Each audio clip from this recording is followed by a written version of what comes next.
ஒரு சில கால ஆண்டுகளுக்கு முன்னாடி சூப்பர் ஸ்டாருடைய ஒரு சில படங்கள் பெரிய அளவிற்கு சோபிக்கவில்லை. அப்போது பார்த்தீங்கன்னா, சூப்பர் ஸ்டார் அவர்கள் சினிமாவில இருந்து ரிட்டயர் ஆக போறார் அப்படின்ற பேச்சு அதிகமாக இருந்தது. அதே போல தான் சூப்பர் ஸ்டாருமே இருந்து வந்தாரு. அதாவது அரசியல்ல என்ட்ரி கொடுப்பது போலவும், சினிமாவை விட்டு விலகுவது போலவுமே ஒரு சில சூழ்நிலை ஏற்பட்டது. ஆனால் அரசியல்ல இருந்து விலகிட்டாரு. சினிமாவில நீடித்து வந்தாரு. சினிமாவில அவர் நீடித்ததற்கு முக்கிய காரணம் அவர் நடித்த ஜெயிலர் படம் அப்படின்னு கூட சொல்லலாம்.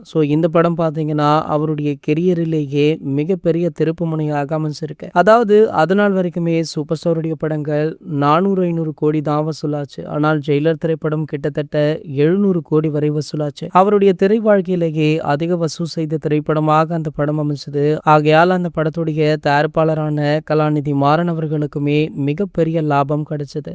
படத்துல ஒர்க் பண்ண அனைவருக்குமே காரை பரிசா கொடுத்தாரு. அதனுடைய வீடியோக்களுமே வெளியாகி வைரலாச்சு. இதனடுத்து கண்டிப்பாக இந்த படத்துடைய 2ஆம் பாகம் எடுத்தே ஆக வேண்டும் அப்படின்னு உறுதியாக இருந்து தற்போது 2ஆம் பாகம் உருவாகியிருக்கு. முதல் பாகத்தை விட 2ஆம் பாகத்துல பல முக்கிய பிரபலங்களுமே இருக்காங்க. குறிப்பாக இந்த படத்துல முன்பு ஷாருக் கான் அவர்கள் நடிப்பதாக இருந்தது. ஆனால் அவருடைய கிங் பட வேலைகள்ல ரொம்ப பிஸியாக இருந்ததால அவருக்கு பதிலாக பாலிவுட் நடிகர் ரித்திக் ரோஷன் அவர்கள் இந்த படத்துல ஒரு முக்கிய கதாபாத்திரம் எடுத்து நடிச்சிருக்காராம்.